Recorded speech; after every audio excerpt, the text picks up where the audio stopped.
चलो हम लोग रिजल्टेंट वेक्टर और रिजल्टेंट वेक्टर के डायरेक्शन से रिलेटेड हमने क्वेश्चंस को कर लिया। अब चलिए ध्यान दीजिए तो सब लोग, अगर मान लीजिए हम लोग के पास एक बॉडी है, इस पे एक 3 न्यूटन का फोर्स लग रहा है और इस पे एक 4 न्यूटन का फोर्स लग रहा है। इस पे एक 3 न्यूटन का फोर्स और एक 4 न्यूटन का फोर्स लग रहा है। तो बॉडी पे टोटल कितना न्यूटन का फोर्स लग रहा है? 7 न्यूटन का। अगर कोई हम सिंगल वेक्टर जिसका मैग्नीट्यूड 7 न्यूटन और डायरेक्शन जो है वो 3 और 4 के ही अलोंग में है, तो वो 7 न्यूटन इस 4 और 3 का क्या कहलाएगा? Resultant vector. सुन रहे हो मेरी बातों को? देखो बड़ा इंपॉर्टेंट बात अभी समझना है। अभी हम इसको खींच रहे हैं, मेरे से नहीं खींचाया, हम तुम में से किसी एक स्टूडेंट को बुलाए, बोले आओ खींचो, फिर हम दोनों मिलके खींचे और फिर उसके बाद तुम्ही में लोग में से बोला कि सर आपसे अकेले नहीं हुआ, बोले चलो तुम ही आके करके दिखाओ। कोई एक आया और हम दोनों मिलके जितना खींचे वो अकेले खींच लिया, तो हम दोनों के यानी मैं और स्टूडेंट का वो रिजल्टेंट वेक्टर हो गया, इक्वल इफेक्ट देने के लिए। अब चलो, तो यहाँ पे अगर एक वेक्टर अगर आपका इधर से 7 न्यूटन में लगा दूं, तो ये इन दोनों का क्या कहलाएगा बाबू रे? रिजल्टेंट। अब इक्वल इफेक्ट देने के लिए। अब चलो, अभी हम ये प्लेन, जिस प्लेन पे बॉडी रखा हुआ है और बॉडी के सरफेस के बीच लगने वाला फ्रिक्शन फोर्स को हम 0 कंसीडर करते हैं, फ्रिक्शन लेस सरफेस हम कंसीडर करते हैं। क्या कंसीडर करते हैं? फ्रिक्शन लेस हम लोग सरफेस को कंसीडर कर रहे हैं। तो स्वाभाविक है कि आप इस पे 3 न्यूटन और 7 न्यूटन 3 न्यूटन और 4 न्यूटन 7 न्यूटन लगाए। लेट बॉडी का अगर मास मान लीजिए 2 kg ले लेते हैं, बॉडी का मास 2 kg ले लेते हैं, तो आप F = ma पढ़ के आए हो कि किसी भी बॉडी पे फोर्स लगता है तो बॉडी में एक्सेलरेशन प्रोड्यूस होता है। तो यहां से एक्सेलरेशन तुम निकाल लोगे F/m, तो 7/2 यानी 3.5 मीटर पर सेकेंड स्क्वायर से ये एक्सेलरेट करेगा, यानी अभी रेस्ट में है, अब वो वेलोसिटी में आना शुरू करेगा। तुम क्या किए कि इन दोनों के जस्ट अपोजिट डायरेक्शन से एक 7 न्यूटन का फोर्स लगा दिए। सुन रहे हो मेरी बातों को? आप 3 न्यूटन 4 न्यूटन लगाए और आपके पास एक तीसरा वेक्टर भी है 7 न्यूटन का जो इन दोनों के सेम डायरेक्शन में है, तो आप इस दोनों को बोल दिए कि ये आपका रिजल्टेंट है। यानी चलो तुम दोनों हट भी जाओगे तो हम ये लगा के हम यही इफेक्ट दे सकते हैं। लेकिन अब हम इधर से लगा दिए 7 न्यूटन। अब बताओ बॉडी में इफेक्ट क्या होगा? 0 होगा। तो देखो अब ये रिजल्टेंट नहीं कहलाएगा, ये कहलाएगा इक्विलिब्रिएंट वेक्टर। क्या कहलाएगा? इक्विलिब्रिएंट वेक्टर, यानी बॉडी को इक्विलिब्रियम में रखता है। यानी जब किसी बॉडी पे 2 और मोर देन 2 वेक्टर्स लगने के बाद बॉडी के पोजीशन में, बॉडी के फिजिकल कंडीशन में, किसी भी चीज में जो चेंजिंग आएगा, हम उसी के इक्विवेलेंट यानी रिजल्टेंट के इक्विवेलेंट हम एक थर्ड वेक्टर उस पर ऐसा लगाते हैं कि जो उसके सारे चेंजिंग को कैंसिल कर दे। तो हम उस थर्ड वेक्टर को इन दोनों वेक्टर का क्या कहलाएंगे? क्या कहलाएगा? इक्विलिब्रिएंट वेक्टर कहलाएगा। क्या कहलाएगा? इक्विलिब्रिएंट वेक्टर। फिर से सुनो, आपका यहाँ पे बॉडी था, इस पे आप 3 और 4 लगाए, 3 4 को हटा के 7 लगाए। सुन रहे हो ना? जिस साइड से 3 और 4 लगा है उसी साइड से आप 7 लगाए, तो ये 7 क्या कहलाया? रिजल्टेंट। और इन दोनों के अपोजिट में एक 7 लगाए तो वो क्या कहलाया? क्या कहलाया? इक्विलिब्रिएंट वेक्टर। अब इसको थोड़ा और एक्सपेंड करके समझना है। हम तुमको वेक्टर्स का एडिशन बताए थे, तो वेक्टर के एडिशन में सबसे पहले हम लोग स्टार्ट किए क्या? वेक्टर्स के एडिशन में हम लोग सबसे पहले स्टार्ट किए थे कि when the 2 vectors acting in same direction. ये नहीं बोला गया था कि दोनों का मैग्नीट्यूड इक्वल है, ये बोला गया था कि दोनों सेम डायरेक्शन में लगता है। तो प्यारे बच्चों, अभी 3 न्यूटन और 4 न्यूटन सेम डायरेक्शन में लग रहा है, हाँ है ना? और इसका जब आप रिजल्टेंट निकालोगे तो क्या करोगे? फर्स्ट वाले वेक्टर में सेकंड वाले को मैग्नीट्यूड को ऐड कर दोगे, तो 3 और 4 7 आया, और रिजल्टेंट वेक्टर का डायरेक्शन वही होगा जो वेक्टर ए और वेक्टर बी का होगा, जब दोनों वेक्टर सेम डायरेक्शन में लग रहा है तब। समझ गए? अब चलिए इसको तभी। अब दूसरा कंडीशन हम बताते हैं कि अब क्या है कि एक वेक्टर तुम इधर लगा रहे हो 4 न्यूटन और दूसरा वेक्टर तुम इधर लगा रहे हो 2 न्यूटन। यानी आपका when the two vectors acting on a body in different direction या अपोजिट डायरेक्शन, डिफरेंट डायरेक्शन नहीं बोल सकते हैं, अपोजिट टू ईच अदर, यानी 4 न्यूटन जिस डायरेक्शन में लग रहा है उसके अपोजिट डायरेक्शन में 2 न्यूटन लग रहा है। तो रिजल्टेंट इसका निकालने के लिए क्या करोगे कि 4 - 2 कर दोगे, हाँ या ना, तो 4 - 2 करोगे तो 2 न्यूटन आएगा। लेकिन अब रिजल्टेंट वेक्टर का डायरेक्शन क्या होगा, यहाँ पे रिजल्टेंट वेक्टर का डायरेक्शन क्या होगा, इसके बारे में मैंने बता रखा था कि जिस वेक्टर का मैग्नीट्यूड ज्यादा होगा उसी वेक्टर का डायरेक्शन रिजल्टेंट का डायरेक्शन होगा। अब फॉर एन एग्जांपल याद करो कि वेक्टर ए को पहले ड्रॉ करेंगे और फिर वेक्टर ए के हेड से वेक्टर बी के टेल को लगा के वेक्टर बी ड्रॉ करेंगे, तो यहाँ से यहाँ का रिजल्टेंट कहलाएगा ना। तो ये जो रिजल्टेंट है ये तो ए के ही डायरेक्शन में ना है। अगर मान लो ए वेक्टर तुम्हारा स्मॉल है, बी वेक्टर बड़ा है, तब उस कंडीशन में रिजल्टेंट तुम्हारा यहाँ से यहाँ ये कहलाएगा। तो इसमें तो बी वेक्टर के डायरेक्शन में या ए के अपोजिट में है। ये सारी चीज मैं पढ़ा चुका हूं आपको ग्राफिकली में, है ना। तो यहाँ ध्यान देना है कि अब यहाँ पे रिजल्टेंट कितना आएगा, इसका 2 न्यूटन आएगा। तो 2 न्यूटन आपका इस डायरेक्शन में ना आएगा, 2 न्यूटन तो 4 न्यूटन वाले डायरेक्शन में आएंगे।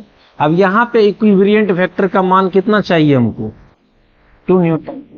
अब यहाँ पे बॉडी पे लग रहा है आपका 4 न्यूटन और 2 न्यूटन, लेकिन दोनों वेक्टर्स एक दूसरे के अपोजिट डायरेक्शन में है।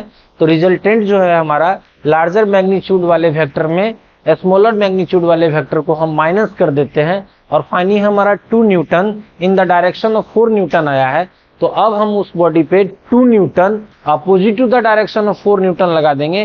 That 2 newton is known by equivariant vector of 4 newton and 2 newton, यानी 4 और 2 दोनों का इक्विवेरिएंट वेक्टर कहलाएगा, क्योंकि ये दोनों मिल के जितना इस पे इफेक्ट दे रहा है उस इफेक्ट को बैलेंस्ड 2 न्यूटन ही कर रहा है।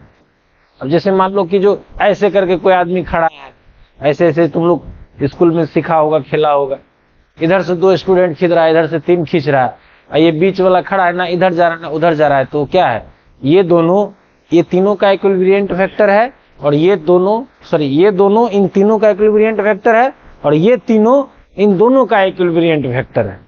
समझे? अच्छा, अब किसी बॉडी पे ध्यान से सुनना है कि अब किसी बॉडी पे 2 न्यूटन या 3 न्यूटन या 4 न्यूटन, जो भी 2 और मोर देन 2 वेक्टर्स जो है, ये जरूरी नहीं है कि वो हमेशा आपका सेम डायरेक्शन में लगे या अपोजिट टू ईच अदर में लगे, यानी एक दूसरे के अपोजिट डायरेक्शन में लगे या सेम डायरेक्शन में लगे, ये कंपलसरी नहीं है। अब देखो तो यहीं पे हम लोग बात करते हैं। अब तुम्हारे पास एक बॉडी है, एक इधर खींच रहे हो बोले तो 4 न्यूटन, हाँ है ना, और दूसरा यहां से एक आदमी रोप बांध के, एक रस्सी बांध के वो इधर खींच रहा है 8 न्यूटन से, और ये कह रहा है इन दोनों के बीच में 60 डिग्री का एंगल बना है। बातों को समझ रहे हैं ना। मान लीजिए कोई बकेट है, कोई बोरा है, गेहूं का बोरा, सब लोग देखे हो, ये आटा का पैकेट घर पे आया है और मम्मी तुमको बोली है कि इसको खींच के किचन में रखो, उठा के रखो। अब तुम अकेले वो बोरा ऐसे करके सोया हुआ है, उसको पकड़ के तुम खींच रहे हो, तुमसे खींचा नहीं रहा है, तो भाई को बोला तुम हेल्प कर दो थोड़ा, तो वो भी तो तुम्हारे ही डायरेक्शन में कंपलसरी नहीं है खींचेगा। उसमें हो सकता है कि थैला में कुछ पकड़ने वाला हो, वो ऊपर से तुमको हिंट कर रहा है, ऐसा होता है ना, समझ रहे हो। अब देखो तो दोनों मिलके रिजल्टेंट कितना क्रिएट किया, ये देखना होगा ना। हम क्या बोले कि जरूरी नहीं है कि हमेशा इक्वल डायरेक्शन में या अपोजिट डायरेक्शन में लगे। अब यहाँ कैलकुलेशन करना होगा। कैलकुलेशन हम रिजल्टेंट वेक्टर निकालने के लिए आपको ट्रायंगल लॉ और पैरेललोग्राम लॉ दोनों दे दिए हैं। तो यहाँ पे देखो पैरेललोग्राम तुम नहीं बना लोगे। देखो तो प्यारे बच्चों, हम 8 न्यूटन के हेड से 4 न्यूटन के इक्वल और फिर 4 न्यूटन के हेड से 8 न्यूटन के इक्वल हम लोग, तो देखो ये क्या मेरा पैरेललोग्राम बन गया। तो जो ये आपका ध्यान दीजिए, ये रिजल्टेंट होगा ना, हाँ या ना।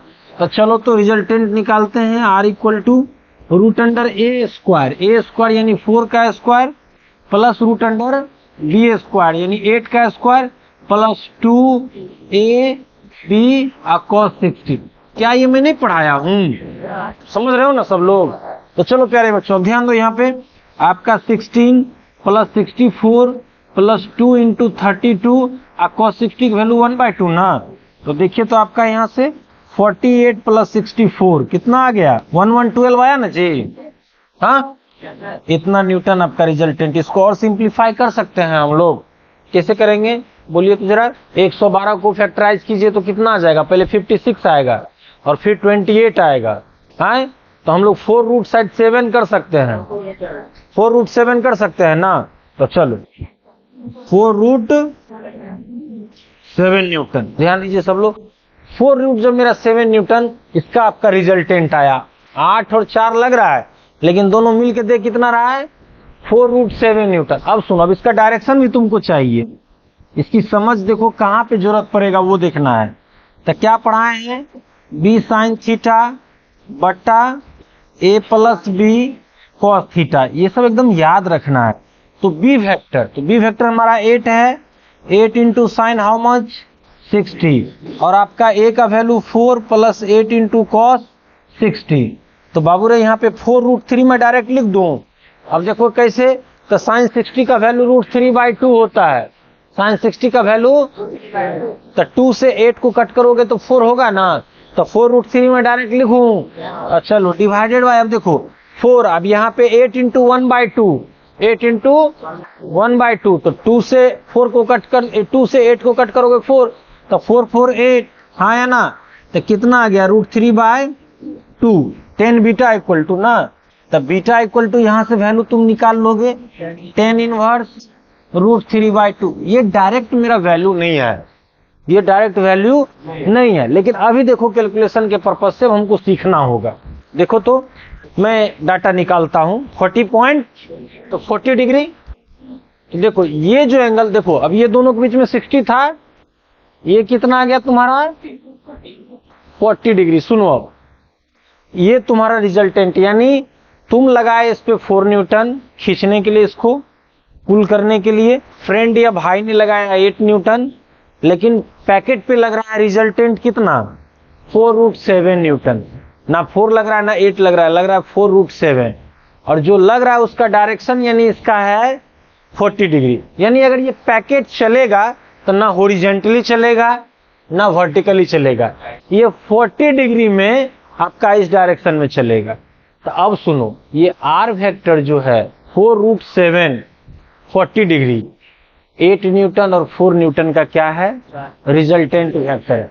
क्या कि ये दोनों मिलके जितना इफेक्ट दे रहा है उतना ये सिंगल दे रहा है, इसको बोले रिजल्टेंट।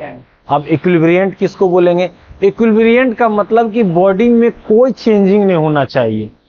बॉडी अगर आपका रेस्ट में है तो रेस्ट में ही रहना चाहिए, अब बॉडी मोशन में है तो मोशन में ही रहना चाहिए, यानी आपके द्वारा लगने वाले फोर्स के कारण उसकी किसी भी कंडीशन में चेंज नहीं आना चाहिए। तब पैकेट पे तो ये आर वेक्टर लग के तो इसके पोजीशन को चेंज करेगा।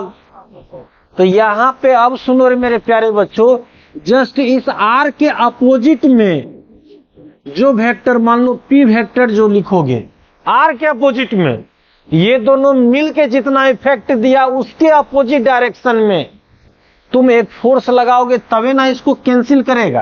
अरे हाँ है ना, तभी ना कैंसिल करेगा, और तब ये बॉडी जिस पोजीशन पे है उसी पोजीशन पे रहेगा, इस बॉडी में कोई चेंजिंग नहीं आएगा, पोजीशन में कोई चेंजिंग नहीं आएगा। तो then P vector is said to be equilibrant vector of R vector, और P vector is said to be equilibrant of A vector and B vector, and R vector is said to be resultant vector of A vector and B vector. समझ गए? Equal effect जो देता है उसको resultant कहते हैं, और equal effect को जो कैंसिल करता है उसको इक्विलिब्रिएंट वेक्टर कहते हैं। बात दोनों वही है, दोनों का फॉर्मूला है कि वो से निकालेंगे, फॉर्मूला तो यही निकालेंगे ना रे। आर वेक्टर निकालोगे तो आर के ही इक्वल आपका क्या होगा, इक्विलिब्रिएंट होगा। डायरेक्शन जो है, ये जिस डायरेक्शन में लग रहा है इसके अपोजिट डायरेक्शन में ये आपका होगा, कोई दिक्कत नहीं है। अब यहाँ से ले लीजिए ना, यहाँ से यहाँ 180 है ना जी, ये कितना है 40 ना है, हाँ तो कितना 220, ये 40 है, यहाँ से यहाँ 180 है ना, तो 180 या प्लस 40 220 हुआ ना, 220 डिग्री ए के अपोजिट में, ए वेक्टर के अपोजिट में लगा देंगे तो हमारा जो पी वेक्टर है वो ए वेक्टर और बी वेक्टर का इक्विलिब्रिएंट वेक्टर है। समझे? चलो प्यारे बच्चों, अब देखिए तुम, अभी तो मैंने आपको एकदम सिंपल में दो फोर्स हम लोग लगा दिए। अब देखिए ध्यान देना है, एक बॉडी ठीक है, एक प्लेन पे है, इस पे जो आपका एक फोर्स है ध्यान देना है। अच्छा, कोई भी फोर्स जो बॉडी पे है ना, वो सेंट्रॉइड पे इफेक्ट करता है। What do mean by centroid? Centre of mass. कोई भी फोर्स का जो इफेक्ट है वो सेंटर ऑफ मास से हम कंसीडर करते हैं। तो सेंटर ऑफ मास किसको बोलते हैं जानते हो? What do mean by centre of mass? Her body का अपना एक सेंटर ऑफ मास है, जहां पे बॉडी का होल मास कंसंट्रेट करता है, उसको बैलेंसिंग पॉइंट कहते हैं। अब जैसे प्यारे बच्चों ये मार्कर है, इस मार्कर का भी सेंटर ऑफ मास है। देखो फिंगर पे हम इसको अगर यहाँ पे रखेंगे, छोड़ेंगे तो गिर जाएगा, लेकिन एक ऐसा पॉइंट हम लाएंगे कि जहां पे हम इसको होल्ड कर सकते हैं और ये एयर में लिफ्ट करेगा। देखो ये इसका सेंटर ऑफ मास कहलाया। समझ गए? जिस पॉइंट पे हम इसको बैलेंसिंग करेंगे ये सेंटर ऑफ मास कहलाएगा। ऐसे ही आप कॉपी का भी कर सकते हो, ऐसे ही आप किसी प्लेट का कर सकते हो, ऐसे ही आप रेगुलर शेप, इरेगुलर शेप। देखो रेगुलर शेप का जो है उसको कुछ कंस्ट्रक्शन के मेथड से भी हम लोग फाइंड करते हैं, लेकिन जो इरेगुलर शेप है उसके लिए एकमात्र जुगाड़ है ये, आने तो बाकी आपको सेंटर ऑफ मास हमको पढ़ाना है तो उसमें हम आपको बताएंगे। अब जैसे आपके पास कोई रेक्टेंगुलर प्लेट है, क्या है? रेक्टेंगुलर प्लेट, और मास का जो डिस्ट्रीब्यूशन है वो इक्वली हुआ है। मास का डिस्ट्रीब्यूशन का मतलब इसका थिकनेस जो है वो सारे जगह पे इक्वल है। अब ये नहीं कि इस साइड में मास, मान लो इस साइड ज्यादा मोटा कर दोगे तो स्वाभाविक इधर मास ज्यादा हो जाएगा, इधर पतला कर दोगे तो मास आपका कम हो जाएगा। नहीं, मास का डिस्ट्रीब्यूशन इक्वल होना चाहिए। तब इसका सेंटर ऑफ मास कैसे निकालेंगे? तो इसका जो डायगोनल का जो इंटरसेक्शन पॉइंट होगा ना, ये इसका सेंटर ऑफ मास कहलाएगा। सुन रहे हो? अगर स्क्वायर है, स्क्वायर में भी अगर मास का आपका इक्वली डिस्ट्रीब्यूशन हुआ तो इसका डायगोनल का इंटरसेक्शन पॉइंट आपका सेंटर ऑफ सर्कुलर अगर कोई प्लेट है तो इसका सेंटर आपका सेंटर ऑफ मास कहलाएगा। इसी तरह से इक्विलैटरल ट्रायंगल है तो उसका अलग से निकालेंगे, है ना? तो अभी जो हमारा यहाँ पे बॉडी है, स्वाभाविक है कि हम जो देख रहे हैं या तो ये रेक्टेंगुलर शेप में है, नहीं तो स्क्वायर शेप में है, नहीं तो क्यूबॉइड के शेप में है, तो इसका सेंटर ऑफ मास प्यारे बच्चों भी आपका यहाँ पे होगा। चलो ध्यान देना है कि इस पे एक फोर्स हम लोग लगा रहे हैं इस डायरेक्शन में, बोले तो हम लोग 7 न्यूटन लगा रहे हैं यहाँ पे इस डायरेक्शन में, और दूसरा फोर्स आपका लग रहा है इस डायरेक्शन में, इसका बात करते हैं 14 न्यूटन आपका ये लग रहा है ना? और दोनों के बीच में, इन दोनों के बीच में 120 डिग्री का एंगल है। Then find the resultant force on the body या on the block and its direction. आपको अब इसका रिजल्टेंट यानी फाइंड द रिजल्टेंट वेक्टर या find the resultant force of 7 newton and 14 newton and find its direction also acted on the body, यानी body पे किस direction में लगेगा और उसका रिजल्टेंट क्या होगा वो आपको निकालना है। एकदम सिंपल है, जो हमने आपको पढ़ाया है थ्योरेटिकली उसी को प्रैक्टिकली सेट करना है। कि सर आपने वेक्टर के बारे में बता रखे हैं कि दो वेक्टर जब हमारा किसी बॉडी पे लगता है तो उसको हम लोग पैरेललोग्राम या ट्रायंगल लो, तो ज्यादातर पैरेललोग्राम का ही हम लोग एप्लीकेशन में यूज करते हैं। कुछ नहीं करना है, वेक्टर ए के हेड से हम वेक्टर बी के इक्वल एक इमेजिनरी लाइन को ड्रॉ करते हैं, हाँ या ना? और फिर वेक्टर बी के हेड से वेक्टर ए के पैरेलल हम लोग एक इमेजिनरी लाइन को ड्रॉ करते हैं, हाँ या ना? अब क्या है कि इन दोनों का टेल को मिलाने वाला और इन दोनों को हेड को मिलाने वाला मेरा क्या देता है लेके? रिजल्टेंट। सब नहीं पढ़ाए हुए हैं तो आश्चर्य बिल्कुल नहीं होना है, जब पढ़ाए हुए हैं तो अप्लाई करना है। अब देखो यहाँ पे कि आर वेक्टर इक्वल टू मैंने क्या फॉर्मूला दिया आपको? A square plus B square plus 2ab cos theta. तो ए स्क्वायर 7 का स्क्वायर, बी स्क्वायर 14 का स्क्वायर, अरे हाँ या ना? आप plus 2 into 7 into 14 cos 120 degree, हाँ या ना? अब कॉस 120 डिग्री अगर हम लोग बोले तो चलो ये 49 नहीं बोल रहे हो, और 14 को 14 से मल्टीप्लाई करोगे कितना? 196। अच्छा 2 इंटू ये आपका कितना? 98, हाँ या ना? कॉस 120 का वैल्यू -1/2। उम्मीद करते हैं सब लोगों को याद होगा। अब देखो तो ये 2 से 2 आपका कट गया, तो चलो दोनों को ऐड हम लोग करते हैं। कितना ऐड करोगे कितना होगा बताओ जरा? ये 15 आपका आ गया बैलेंस 1, और ये आपका 13 और 14 बैलेंस 1, और ये 245 होगा ना, -98। अरे हाँ या ना? तो चलो अब ये फिर यहाँ से कितना आ जाएगा आपका? ये 7, हाँ या ना? 15 में से 8 जाएगा कितना? 7। अब ये 13 ना बचा, तो 13 में आपका 9 गया आपका, सॉरी ये 3 ना है, सॉरी 3 है, तो 1 बैलेंस लेंगे, 13 में 9 जाएगा तो कितना? 4, और यहाँ से ये 147 आया ना। अब 147 का आपको स्क्वायर रूट निकालना है, तो 7√3 आ जाएगा। इसको 7 से करेंगे ना तो 7 2 और 7 1 21। अब फिर 7 से करेंगे तो 3 आएगा ना, तो कोई दिक्कत आपका। अब चलिए, अब यहां से ध्यान देना है कि ये आपका इतना न्यूटन, यानी आपने बॉडी पे ध्यान देना है कि बॉडी पे आपने लगाया 7 न्यूटन और बॉडी पे आप लगाया 14 न्यूटन, अलग अलग एंगल में लगाया। बॉडी पे जो इफेक्ट लग रहा है वो सिर्फ और सिर्फ कितना का लग रहा है, 7√3 का लग रहा है। आपने लगाया इस पे कितना है। अब बकेट को तुम मान लो कि उठा रहे हो, एक लोग ऐसे करके उठा रहे हैं ना बकेट को उठाने के लिए, तो बकेट को एक लोग ऐसे उठा रहे हैं, दूसरा लोग बकेट को प्रेस कर रहे हो, तो नेट फोर्स बकेट पे कितना लगा। दोनों में इक्वल अगर करोगे तब 0 ना, अगर अनइक्वल है तो क्या करोगे, लार्जर में स्मॉलर को माइनस कर दोगे। आप करोगे सर हमने तो 2 लगाया, लेकिन डायरेक्शन का तो मामला है ना। अभी इस डोर को अगर क्लोज करना है तो हम लोगों को राइट डायरेक्शन में फोर्स लगाना होगा, यानी इस डायरेक्शन में फोर्स लगाएंगे तब डोर मेरा क्लोज होगा। इसको पकड़ के रखे रहेंगे, बोलेंगे ऐसे करके धक्का दे रहे कि हम डोर पे फोर्स लगा रहे हैं, सर डोर लग नहीं रहा है। आपने जो फोर्स लगा रहा है वो गलत डायरेक्शन में लगा रहे हो, डोर लगने की डायरेक्शन में आप लगा ही नहीं रहे हो, तो रिजल्टेंट आपका यहाँ पे इफेक्टिव नहीं दिख रहा है। हाँ या ना। अभी आप कहोगे कि सर बोर्ड को आप प्रेस कर रहे हो, बोर्ड को आप फोर्स लगा रहे हो, इस पे धक्का दे रहे हो, लेकिन इफेक्ट दिख रहा है। जब किसी बॉडी पे फोर्स लगता है तो बॉडी में इफेक्ट दिखना चाहिए। हाँ या ना।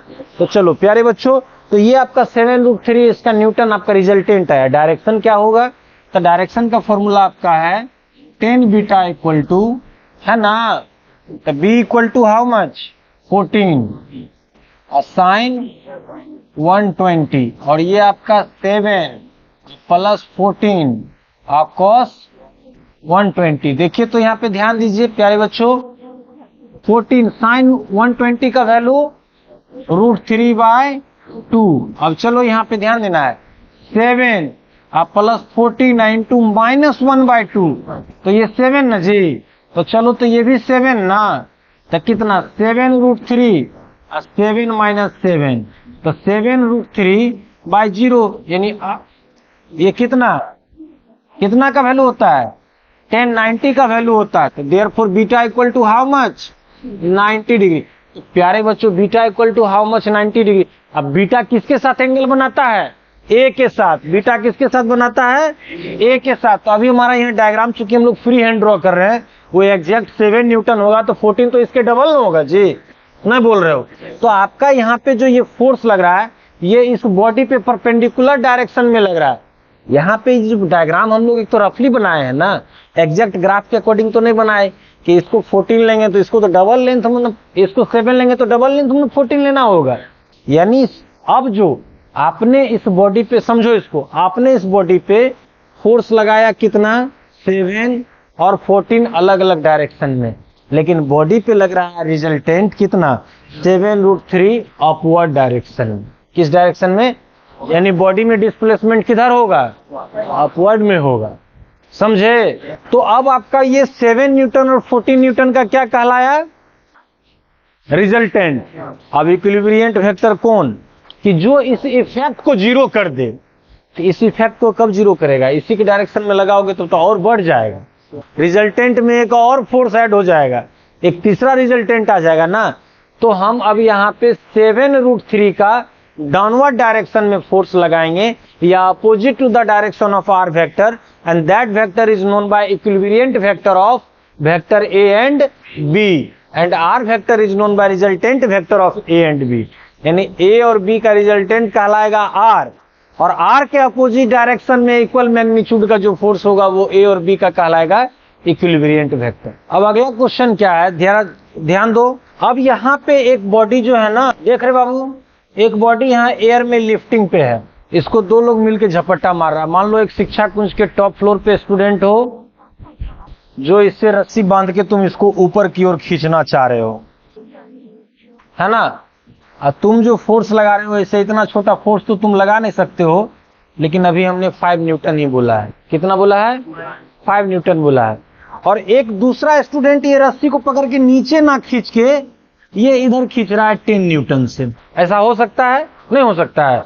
एक सीधा खींच रहे हो, एक इधर खींच रहे हो, और इन दोनों के बीच का जो एंगल है प्यारे बच्चों रे, वो 150 डिग्री का है। कितना का है, निकालो तो रिजल्टेंट। एकदम सिंपल है, सबसे पहले तो डायग्राम कंप्लीट करोगे ना।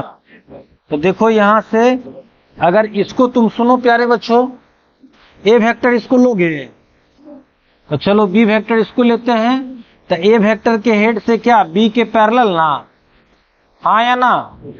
तो ए वेक्टर के हेड से डायरेक्ट एक पैरेलल लाइन हम लोग बी के इक्वल, और ये जो आपका होगा यहाँ पे इसके इक्वल, और फिर बी वेक्टर के हेड से है ना ए के इक्वल और पैरेलल आप बना दिए ना ये। अब देखो तो रिजल्टेंट निकालना है, तो रिजल्टेंट निकालोगे तो यहाँ से आपका ये लाइन आर वेक्टर रिजल्टेंट हो गया ना। फॉर्मूला लगा दो, आर वेक्टर इक्वल टू आ जाएगा रूट अंडर ए का स्क्वायर। तो ए इक्वल टू हाउ मच लिए हो 5 का स्क्वायर प्लस रूट अंडर 10 का square plus 2 into 5 into 10 cos 150 degree होगा ना। तो चलो तो 5 का स्क्वायर कितना 25, 10 का स्क्वायर 100, और ये कितना आ जाएगा आपका 100। कॉस 150 का वैल्यू -√3/2, -√3/2। तो चलो तो फिर से ये कट के 50 आ गया।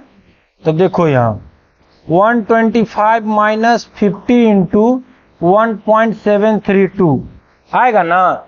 तो देखो तो प्यारे बच्चों 5 दूना 10, 5 तिया 15, और 1 16, और 7 पचे 35, और 1 36, बाकी 3 यानी 86। अब देखो यहाँ कितने 3 डिजिट के बाद ना डेसिमल रहे, तो 125 माइनस 86.600 है ना। तो अब आपको इसको माइनस करो इसमें, तो कितना आ जाएगा पॉइंट, ये यहां आ जाएगा 4 है ना। यहाँ कितना बचेगा, यहाँ भी 4 बचेगा। तो 14 में 6 जाएगा तो कितना आएगा 8, हाँ है ना। 14 में 6 जाएगा तो 8, और 11 में 8 जाएगा तो बचेगा 3। 38.4 का स्क्वायर रूट निकालो, जो वैल्यू आपका आएगा इतना न्यूटन आपका रिजल्टेंट का वैल्यू हो गया। अब मेनली है आपका क्या डायरेक्शन का। तो डायरेक्शन आप जब यहाँ देखना है कि tan बीटा इक्वल टू मैंने आपको बता रखा है कि b sin थीटा बटा a plus b cos theta. तो आपका b वेक्टर का जो वैल्यू है वो आपका 10 न्यूटन है, और साइन 150, और ये 5 प्लस 10 cos 150, हाँ है ना।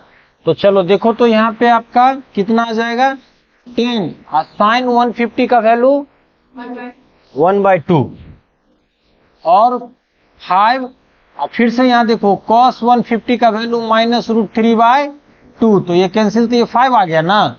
तो चलो देखो तो यहाँ पे ये भी 5 आ गया। तो आपका 5/, ध्यान से सुनना है कि 5/5 -5√3। तो देखो तो 1/1 -√3 लिखोगे, नहीं बोल रहे हो, 1/1 -√3 नहीं लिख सकते हो। तो चलो इतना आपका आ गया इसका। तो यहाँ से बीटा इक्वल टू जब निकालोगे, बीटा इक्वल टू निकालोगे तो 10 इनवर्स 1/1 -√3। अब इस एंगल का वैल्यू निकाल लेते हैं हम लोग।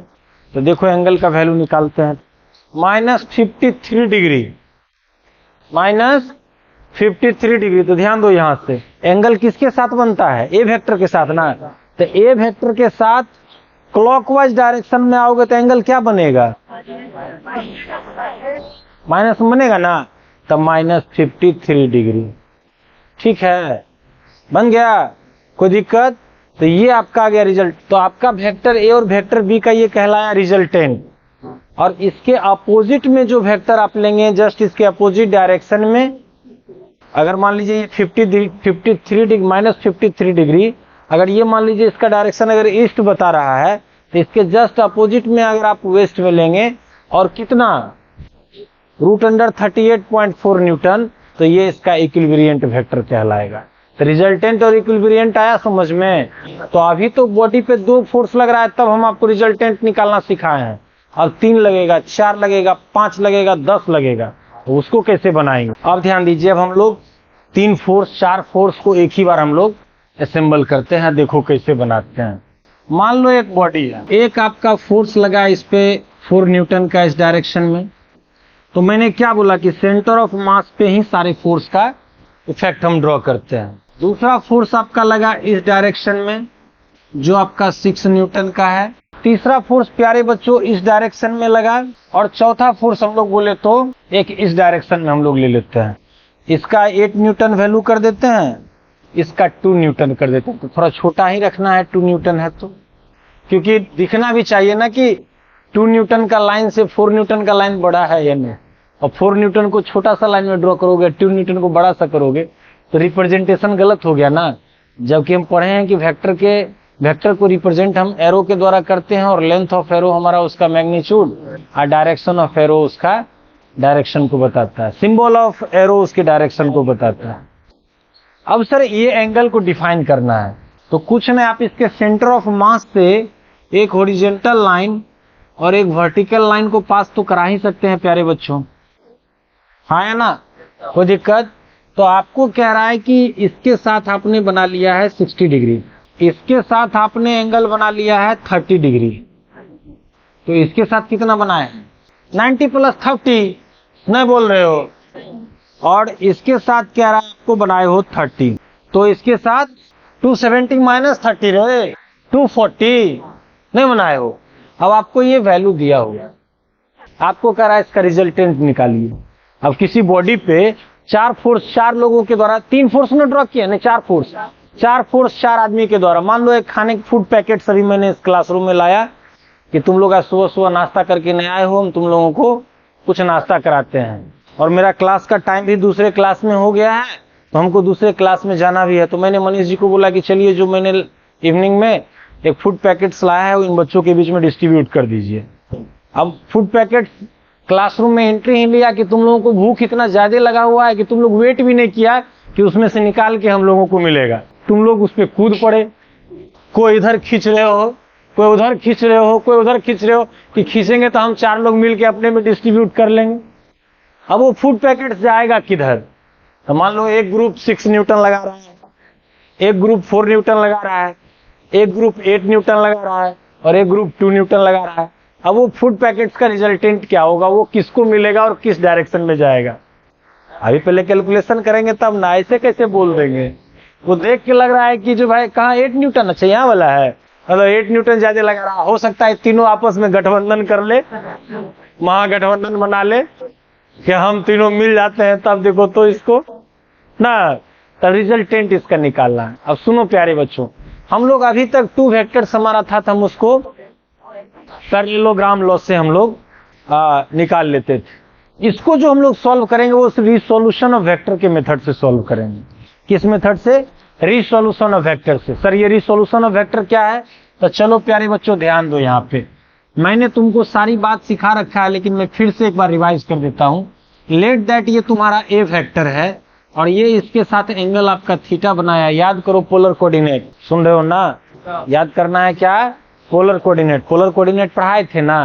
तो देखो तो ये अगर आपका ए वेक्टर है और ये थीटा है, तो ये इस ए का हॉरिजॉन्टल कंपोनेंट जो होगा वो आपका ए कॉस थीटा होगा, और वर्टिकल कंपोनेंट जो होगा वो ए, नहीं बोल रहे हो, ए साइन थीटा होगा, हाँ है ना।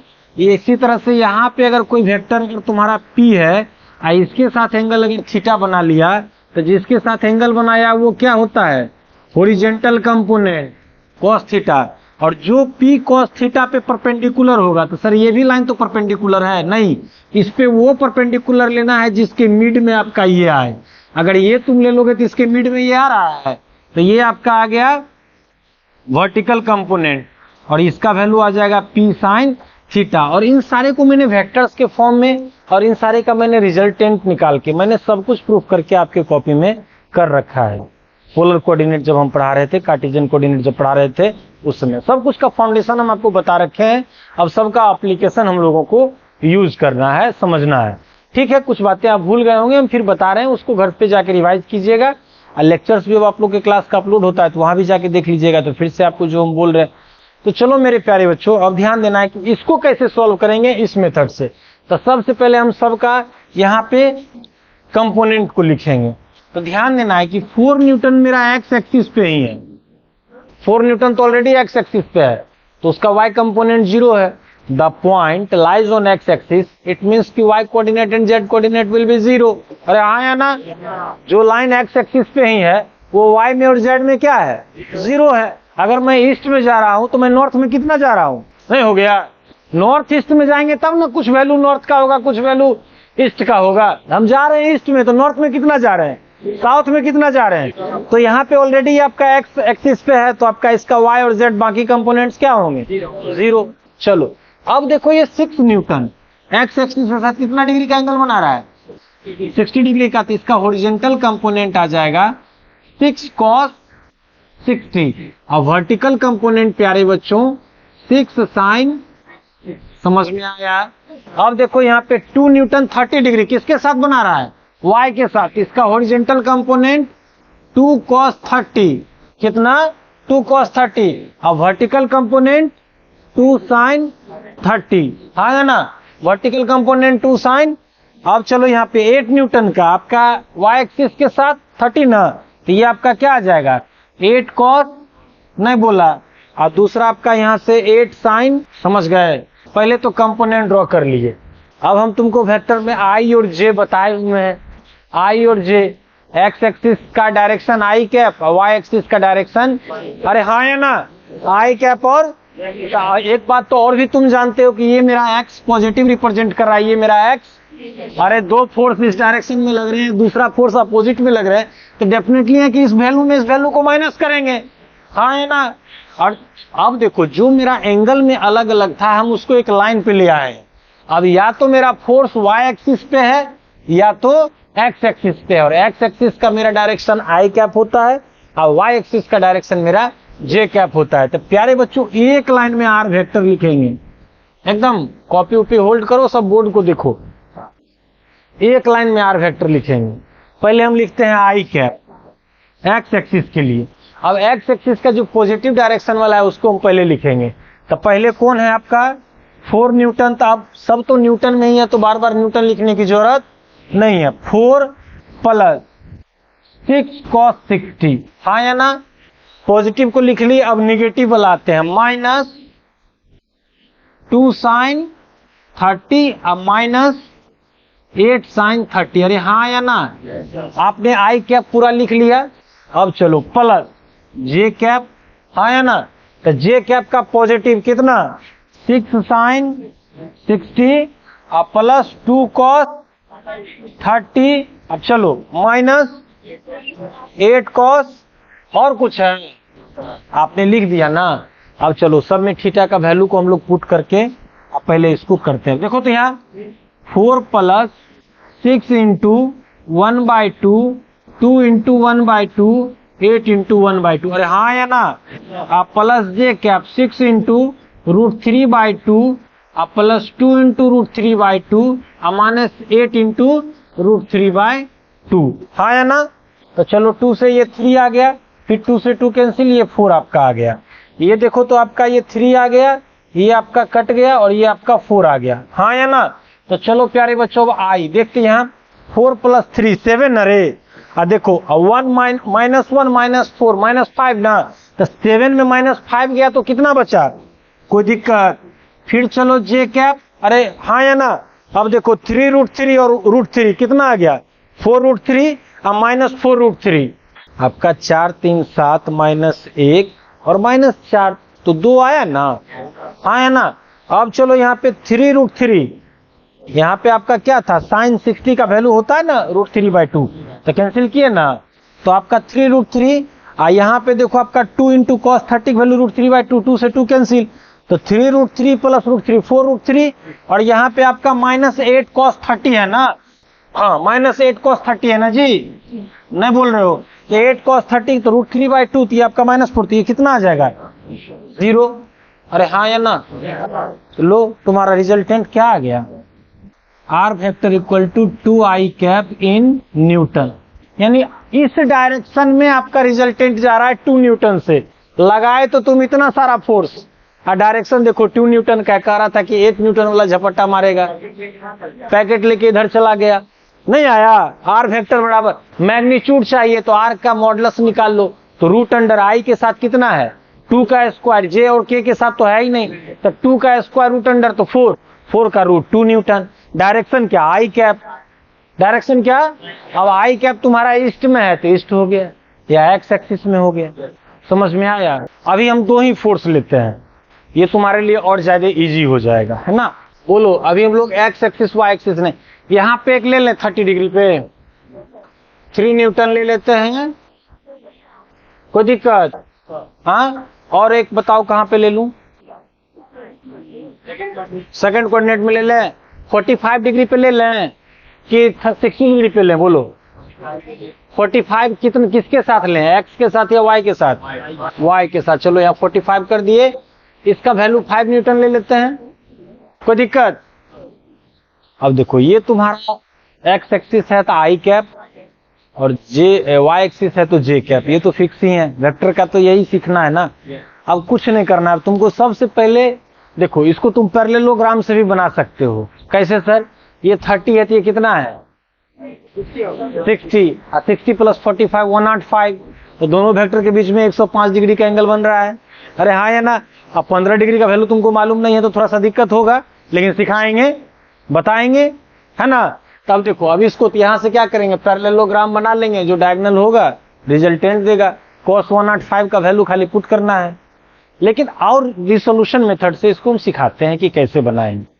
अब देख, 3 न्यूटन का दो कंपोनेंट, एक हॉरिजॉन्टल, तो हॉरिजॉन्टल जिसके साथ एंगल बना तो क्या लिखोगे? 3 cos 30। अब 3 cos 30 पे जो परपेंडिकुलर थी, ये वर्टिकल कंपोनेंट, तो सर ये भी परपेंडिकुलर है, इसको क्यों नहीं चुन रहे हैं?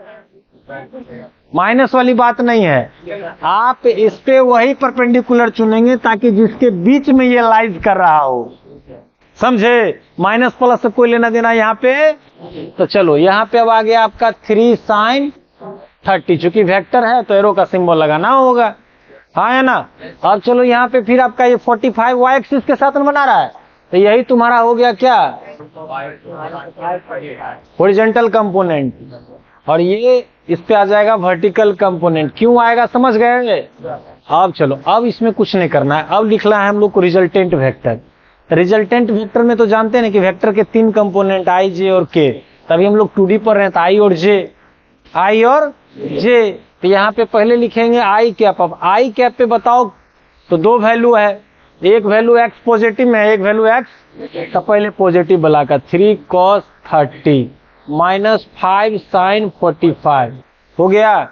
फिर चलो प्लस जे कैप, जे कैप में दोनों पॉजिटिव में है, निगेटिव में है ही नहीं, तो नहीं है तो नहीं लिखेंगे, है ना। अब चलो यहाँ क्या है आपका 3 sin 30 हम प्लस 5 cos 45 डिग्री हो गया। तो चलो प्यारे बच्चों, आई कैप cos 30 का वैल्यू 3√3/2 और आपका 5 और इसका वैल्यू √2 है ना। फिर आपका यहाँ पे जे कैप ये 3/2 sin 30 का वैल्यू 1/2 और आपका यहाँ पे फिर 5/√2। अब इसका कैलकुलेशन कर लीजिए, इतना न्यूटन आ गया। अब देखो कैलकुलेशन कैसे करोगे, तब थोड़ा यहाँ पे तुमको 2√2 को एलसीएम लेना होगा, तो यहाँ पे हो जाएगा 3√6 अब -10। फिर यहाँ पे 2√2 को कॉमन लोगे ना तो 3√2 अब +10 अब बाय 2√2। अब बाद में तुमको रिजल्टेंट निकालना है आर का मॉडुलस, तो आई के साथ जो है उसका स्क्वायर प्लस जे के साथ जो है उसका। डायरेक्शन भी निकालना सिखाएंगे, डायरेक्शन जब निकालना सिखाएंगे बीटा इक्वल टू, तो इसमें जे बाय आई, तो जे के साथ जो वैल्यू है उसमें आई से डिवाइड कर देंगे, डायरेक्शन मिल जाएगी। समझ में आ रहा है ना? ये सारा चीज बताएंगे, सारा चीज पढ़ाएंगे। ये समझ में आया?